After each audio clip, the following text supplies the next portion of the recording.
Swindon Town Football Club, all set for one of the most important games in the club's history. The Wiltshire town of Swindon is also set. Over 30,000 fans will travel to the country's top football stadium, to the Twin Towers of Wembley. Behind them, all the hard work of a season full of ups and downs, of pain, sweat and sorrow. After just 90 minutes more play, it will either be all worthwhile or it will all have been in vain. Here then is the local sport Wembley preview.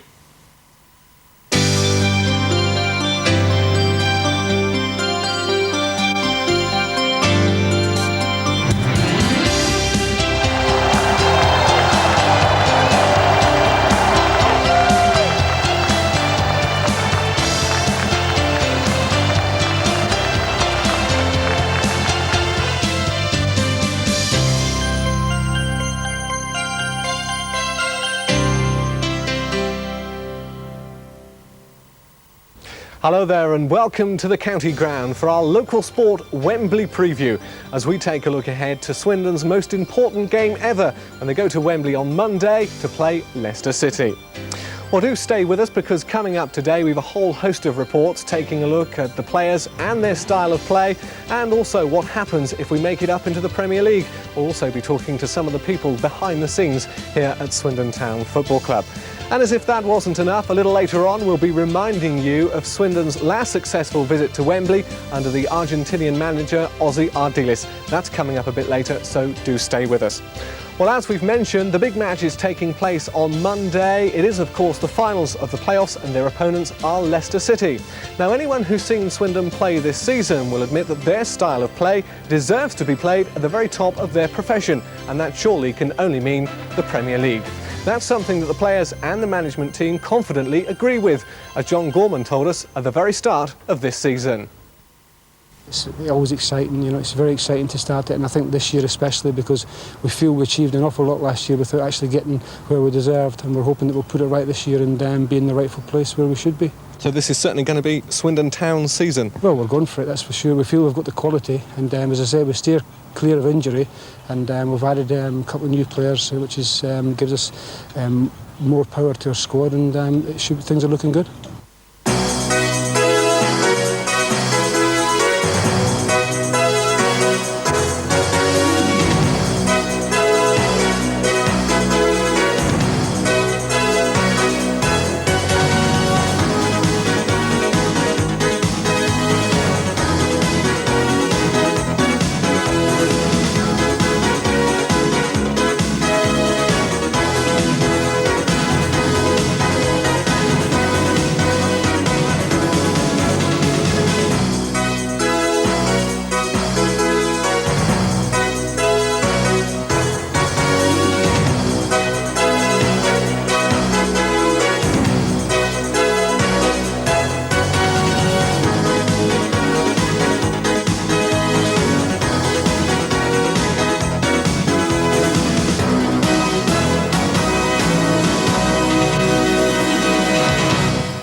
Well, a lot of hard work since then. That was pre-season training.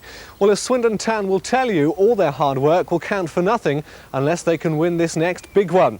Having said that, of course, they have provided the fans with some entertaining football throughout the season, and our own Nobby Swatton has been looking back. The new season started with a new striker, Craig Maskell replacing the long-departed Duncan Shearer. August saw a great start to the season with 3 wins in 4 games, including a 4-3 away win at Bristol Rovers. The first defeat didn't come until the 5th of September with a 2-1 reverse at Millwall. The town's first televised live match with Oxford finished all square at 2 apiece. October started badly with a defeat at Portsmouth and a great win at West Ham. But it also saw the end of their Coca-Cola Cup hopes with a 1-0 home defeat by Premier League side Oldham. November saw a brilliant display at Newcastle, holding the Magpies to a goalless draw. Only 2 games were played in December, both finished in 4-2 defeats, at home against Derby and away to Leicester. And if that wasn't bad enough, the town took an early exit from the FA Cup, losing by 3-0 at Queen's Park Rangers. January saw just 1 defeat, and that was at Grimsby, but winning maximum points at Oxford and at home to Wolves. Paul Bowden scored the only goal that day on his way to 11 for the season. February saw victory over 3 fellow promotion candidates, Tranmere, Portsmouth and Millwall, all foul at the county ground. As did mighty Newcastle when they paid a visit in March. And at the end of the month saw a spirited performance at Brentford. Steve White and Dave Mitchell had both been sent off, but the town hung on to finish with a goalless draw. The most incredible result came at St Andrews, Birmingham, where City had a 4-1 lead with just 27 minutes left on the clock. That was until the town scored another 5 to win 6-4. On the following Saturday, Leicester went home with a point in a 1-1 draw. With the town's playoff place assured, West Ham came to the county ground, still in with a chance of automatic promotion. Swindon's biggest game of the season witnessed the Hammers win with confidence. And so to the playoff semi-final with Tranmere. Town scored 2 goals in the first 3 minutes of the first leg and scored another just before half-time to have a clear lead. But the Rovers got one back in the second half to set up a nail-biting second leg. The fans travelled in their thousands to Prenton Park. Could the town hold on? The answer, yes. After the game, we witnessed some incredible scenes ever seen of football. The home fans applauded and congratulated the town fans. Shirts, scarves, hats and all sorts exchanged hands. New friends had been firmly made. So now, it's on to Wembley. It's a good old team to see. And if you know there is the rain, it's enough to make your heart go. We don't care what the animals say. What they'll be there. Cause we only know that there's gonna be a show on the Swindon. Yes, mate. Great scenes then of celebrations from Tranmere. Well, before we go any further, we're going to take you back just once more. We're going back to the start of the season as the team gathered here at the county ground for the photo call. Nobody knew just how far Swindon Town would go this season, but everybody hoped and everybody had their fingers crossed. Have a look back at an almost identical lineup that's now available for the playoffs, as was available for the start of the 92-93 season.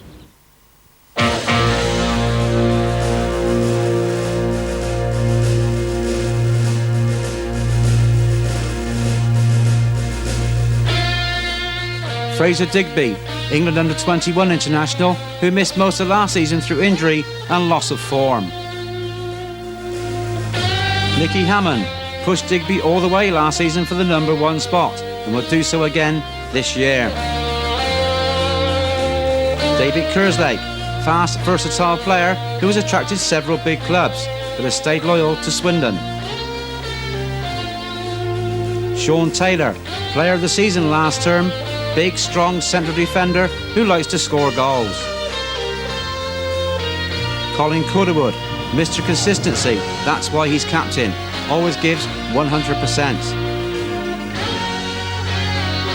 Ross McLaren, injury caused him to miss the last quarter of the season, one reason why Swindon Town didn't reach the playoffs. Adrian Vivash, big, tall player who likes to go forward. His chances were few and far between last season. Paul Bowden, Welsh international who returned home last season after an unsuccessful spell at Crystal Palace, a vital link in the town's cog. Nicky Summerby, son of a famous father, possesses a dynamite shot. It could be his year this time. Nicky Hazard, ageing midfielder who works hard for 90 minutes. He makes the town tick. Martin Ling, hard-running player who causes havoc when he goes forward. Could score a lot more goals. John Moncur, bought from Tottenham last season and will have the opportunity to assert himself amongst the elite. Paul Hunt, a youngster who is on the verge of the big time, if given a chance. Steve White, a back injury kept him out for most of last season. Despite this, he scored 15 goals. We'll be hoping for better times. Dave Mitchell, Australian international with an eye for goal. Could be the kingpin now that Duncan Shearer is gone. Craig Maskell, bought from Reading in close season, a proven goal scorer in the lower leagues. Sean Close warms the sub-bench on many occasions, but deserves more chances in the first team. Dave Bennett, a broken leg in pre-season, could spell the end of his career. If not, he can still be a great asset. And finally, Glenn Hoddle, player-manager who possesses great skills, could be a future manager of England.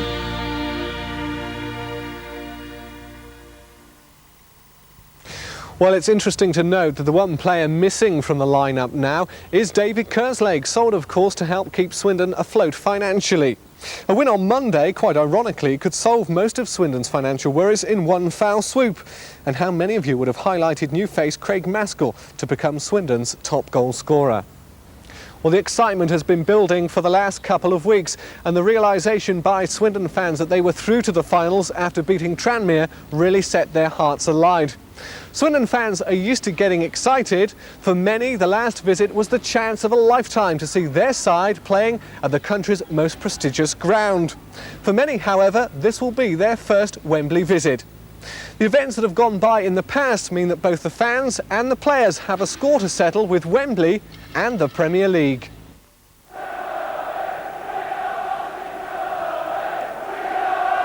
Football fans in Swindon don't have to look back too far to remember Swindon Town's last Wembley appearance. Under the Argentinian Ozzy Ardiles, Swindon played their way to the playoffs. And it was thanks to a Wembley goal by Swindon's Irish international Alan McLaughlin that Swindon won the final. The celebrations began with the realisation that Swindon Town was about to join the First Division.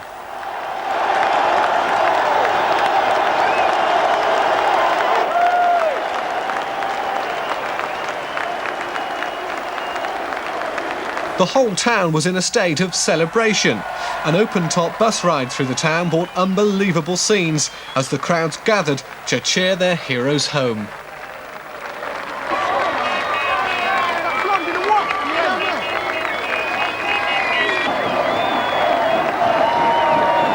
Well, obviously, you know, the celebrations last night, it hasn't really sunk in yet, but when you see all these people who've come out today, you know, the realisation is that we're going to be in the First Division. Unfortunately, just weeks later, those tears of joy were turned to tears of sadness after it was announced that the club were to be demoted 2 divisions following a scandal regarding illegal payments to players. It was just too much for those fans who'd waited a lifetime for the dream of Division 1 football for the town side. It was time to protest at the harsh and rather badly administered punishment that the town side and its fans had been dealt with.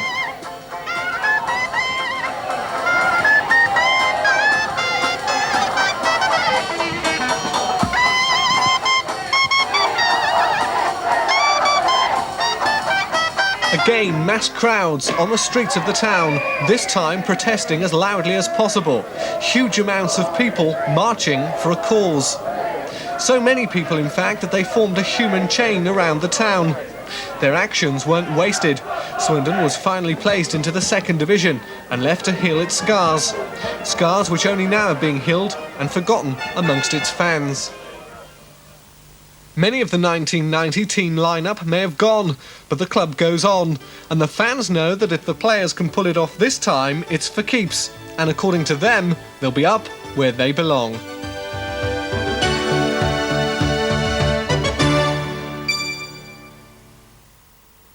Well, it's easy to see how the people of Swindon have become so emotionally involved with their football club.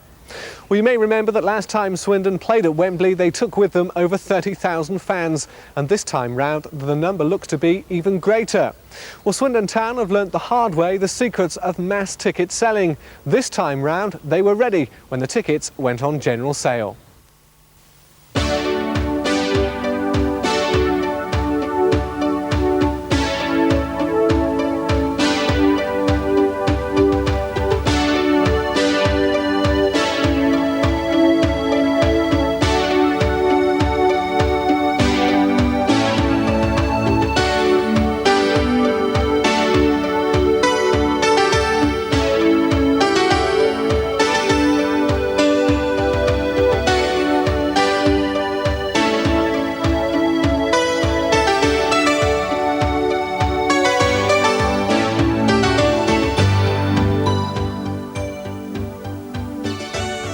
Queuing for Wembley tickets. It's all part of the build-up to such an important game.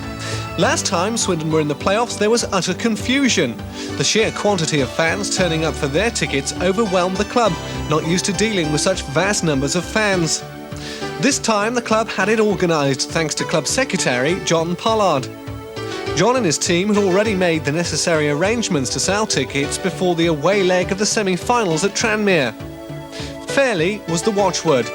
Regular fans with vouchers and season ticket holders were able to purchase their tickets before they went on general sale.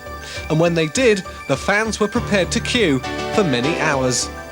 6:20. 6:20? Yeah. Tell, is it going to be worth it? Oh, definitely. Yeah, definitely. Dare I say, look ahead. Tell us what you think the final result's going to be at the end of the day. 3-1 for the town. Since 7 o'clock. Since 7. Obviously worth it. Well, yeah, I've come a long way. Where have you come from? Essex. From Essex? Yeah. Are you a regular supporter of the town then? Oh, yeah. Dare I say, what's the final score going to be at the end of the time? 3-1, same as it was before. In 1969. You're that confident? Oh, yeah. The final score, Swindon's going to win. 2-1, I think. Yeah? Yeah. Who do you think might score first? Oh, what's his name? Mitchell. Yeah? Yes, yeah, Dave Mitchell scored first. Sounds as if she doesn't agree with you, really. No, who do you think then? You're not saying anything. You're looking forward to going to Wembley? Yes. Looking forward. Going to sing Here We Go, all the way. Oh, yeah. Have you Yeah. been practising? Yes, certainly. Can you give us a quick burst? No. 3-1 Swindon. Yeah, pretty confident about that. Easy. Yeah. Easy? Yeah. Bowden, Sean Taylor and Mitchell. You've got it all worked out. Yeah. Are Leicester going to be that easy to walk over, do you think? Not if they put their central defender up front, Steve Walsh, but I think they'll do it anyway. They'll be confident, I reckon. Looking forward to the Wembley trip? Certainly, yeah, if I can get a ticket. Some fans tackled the situation by camping out in the car park all night, only to find that in the morning they were in the wrong queue. The match should be a sellout. Both teams allocated 35,000 tickets apiece. And that means that on Monday, the town will be missing a large chunk of its population. Swindon fans will sit at the same end they occupied in 1990, the West End. And whatever the result, the fans are sure of a great day out. It'll be a sea of red and white.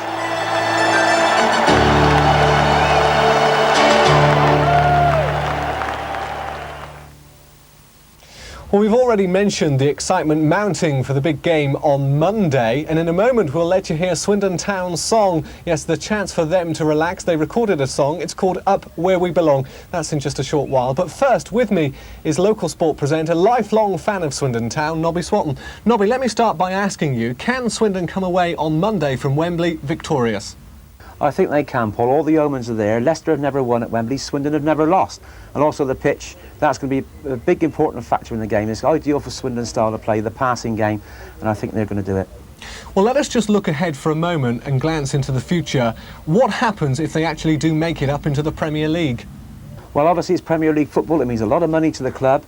Ground improvements have got to be done. They've got to strengthen the squad. So therefore, the money aspect is the biggest factor, really, unfortunately, with getting to the Premier League.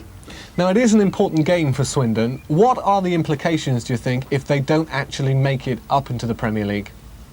Well, so unfortunately, it's First Division football again in the following season. The money's not going to be there. They just get a small ITV rights, very, very small. And they've got to strengthen their squad, really, if they want to make a big push the following season to get into that Premier League. But it's going to cost an awful lot of money. I mean, people like Glenn Hoddle could say that's it. Well, Glenn could, but we've been talking to Glenn. He's told us before he's on a 3-year contract with Swindon, and he intends to see that 3-year contract out. Whether or not he move on, we don't know, but I've got a feeling that he won't move on anyway. He's going to see that contract out. Now, the opponents for the big game are Leicester City. They're not going to be a pushover, are they? Well, they're not, Paul. They're no mugs. They were at Wembley last season. They lost out, maybe on a controversial penalty to Blackburn Rovers. It's going to be tough. They've got to watch Swindon. They've got to watch Joachim. He's very, very fast. He proved that at Kent Ground before he was sent off the other week out here. But he's a very, very fast player, and he can get into spaces where other players don't get into. So they've got to watch him. But as I say, they're no mugs. And Leicester, they're going to go for the same as Swindon. They're going for the Premier League. Now, looking ahead to the big day itself on Monday, the excitement is building. What must the players be thinking? They'll be very, very nervous. Hopefully Swindon won't be so nervous as Leicester City, but it's when they come out at Wembley there and there's a massive red and white and a massive blue and white, the old nerves will be tingling, they'll be eager to get on with it and get that out of the way. First 15 minutes is going to be very, very vital. Both sides got to settle down, but it's going to be a very nerve-wracking day, not only for the players, but also for the fans as well, Paul. Remember what you were like at Tranmere the last 5 minutes? The old heart was pumping. It's going to be exactly the same at Wembley again. Now, any tips for the fans who'll be off to Wembley?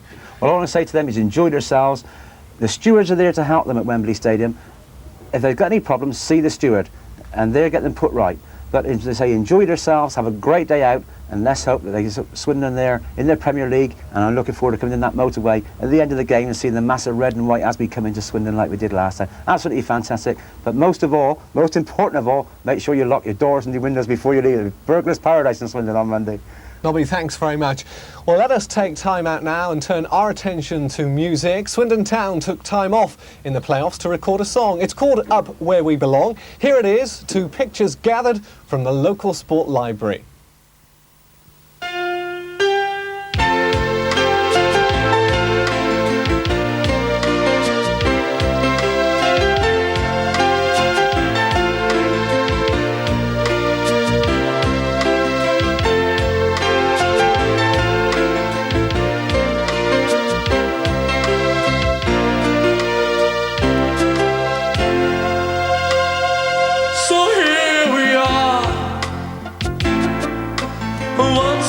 So near and yet so far. We have tried so hard to make it. Now the chance is here, we'll take it. We'll be up where we belong. Oh, how we tried.